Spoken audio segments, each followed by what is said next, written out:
Is this summer drought killing your yard? Hi, I'm your favorite realtor, Sarah, and I'm here to speak with Daniel Baker from All American Stone and Turf and A Healthy Lawn, who's going to give us all the tips and tricks so that way your yard can survive this summer. My name is Daniel Baker, and I manage All American Stone and Turf in Magnolia and A Healthy Lawn. So All American Stone and Turf is a wholesale landscape supplier that's also open to the public. We sell primarily grasses, soils, stones, and mulches to both homeowners and wholesale customers. A Healthy Lawn is a lawn fertilization and chemical application company that focuses on the health of the lawn through fertilizer and chemical applications, so you don't have to worry about keeping your grass green and keeping the pests out.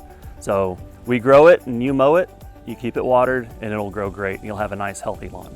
So we're going into our 5th week of drought with absolutely zero rain here on the north side of Houston, and temperatures in the 100-degree range almost every day. So the best thing you can do for your lawn is obviously to water it. Your plants and your shrubs are at a point where they need water as well. The big question is, how much do I water and when should I water? So your watering should happen in the mornings, sometime between 5 a.m. and 9 a.m. is always the best. And you want to water to the point of runoff. So that means you want to water until the ground can't hold any more water. So that's typically at this time of year, between 30 and 45 minutes per zone on your lawn irrigation. With this drought going on for your plants, if you see a plant start to wilt, don't worry. Your plant is wilting to help conserve water. That's just its natural reaction that's its natural reaction to the drought. So that is the point you know that it needs to be watered. Same thing with your lawn, you water to the point of runoff. With your plants, you want to water and let it soak in, and then water it one more time, because it can always take a little more water. The deeper you can water, the better you'll be. To help alleviate some of these water stress issues with your lawn and with your shrubs, the most important thing is to grow a healthy plant. The deeper the roots in your grass or your tree or your shrub, the better it can handle drought. So the primary thing is to fertilize in the spring and to water properly, infrequently and as deeply as possible with your water. The other things you can do for your plants is to mulch. If you don't have a good layer of mulch on your soil, then you're losing water through your soil. A good layer of mulch will help conserve water in the soil, and it will keep the water you have put out and paid for in the ground longer for your plants to use. With your grass, if you did not do an aerification or aeration in the spring, you're limiting how well your soil can absorb water.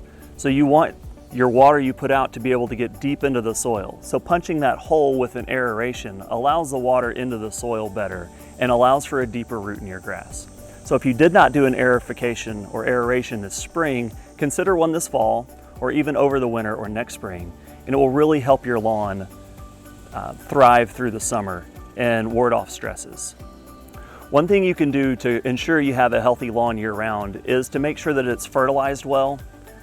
You wouldn't want to run a marathon without having calories to burn. It's the same thing for your lawn. Your fertilizer is really just feeding your lawn. And when it gets hot in the summer, your lawn's running a marathon. So if you're not feeding it regularly, you're doing it a disservice. So if you don't have the ability or the desire to do it yourself, you can always hire a company like A Healthy Lawn to do your lawn fertilization and lawn care needs. If you want to select plants that are going to do well in the summer drought, there are several varieties and several options. Everything from ornamental grasses that grow taller like miscanthus and muley grass, all the way down to lower growing plants that will flower like the lantanas. Everywhere in between, you could grow several types of sages or junipers, or even liriope in the shade. They do extremely well with little to no water. There's a place in the woodlands growing lantana on the side of the road in a piece of PVC pipe, and it's still alive today after 5 weeks with no water. So lantana is phenomenal. But then those others, irises, junipers, ornamental grasses, as well as the liriopes and many of the ground covers do very well in the summer. A great way to accent your landscape with a very low maintenance accessory is landscaping stones and boulders. Using stones on border edges like this, they last forever and they require zero water, so they're maintenance free. Boulders help to break these lines of stone up with interest and color, and they give a beautiful accent. And then along sidewalks, it's very common to see a river rock edge to keep your mulches and your soils from getting on a sidewalk. It's very common also to see these around a house. It can also help keep termites away from the edge of a house, not having soil directly up against your foundation. You can also go for large accent boulders like this. They tend to be a little more expensive, but again, it's zero maintenance, requires zero water, works great in the summer and the winter too. Something else to consider in the summer when you're talking about your lawn maintenance is the height of your mowing. It's very important to raise your mowing height as it gets hotter in the summer. When we get into extended periods of drought and high temperatures, you want to raise your mowing height as high as possible. Most mowers will go between 3.5 and 4 inches, and that's an optimal height for St. Augustine grass in the summer. This allows the root to grow deeper and it to resist the drought even more. If you have the option, or you're considering changing grasses or building a new home, consider a different variety of grass. Many new neighborhoods are going to Bermuda grasses, and some have even gone to zoysia grasses, such as this Empire zoysia here. They have a much better drought resistance and drought tolerance than St. Augustine. Many of these grasses can go 60 days without water and still be alive, so you can let it go dormant in the summer, and when it rains or you water it, it'll come right back, and within a couple of weeks it's green again.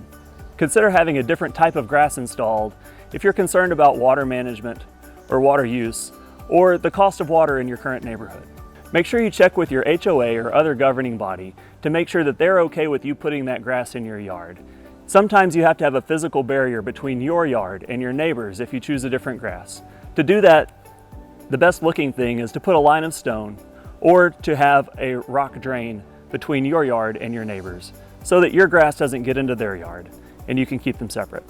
So now that we're all prepared to have green thumbs, drop a line below, let me know your favorite summer plant, and be sure to like, follow, and subscribe to stay on top of all real estate content.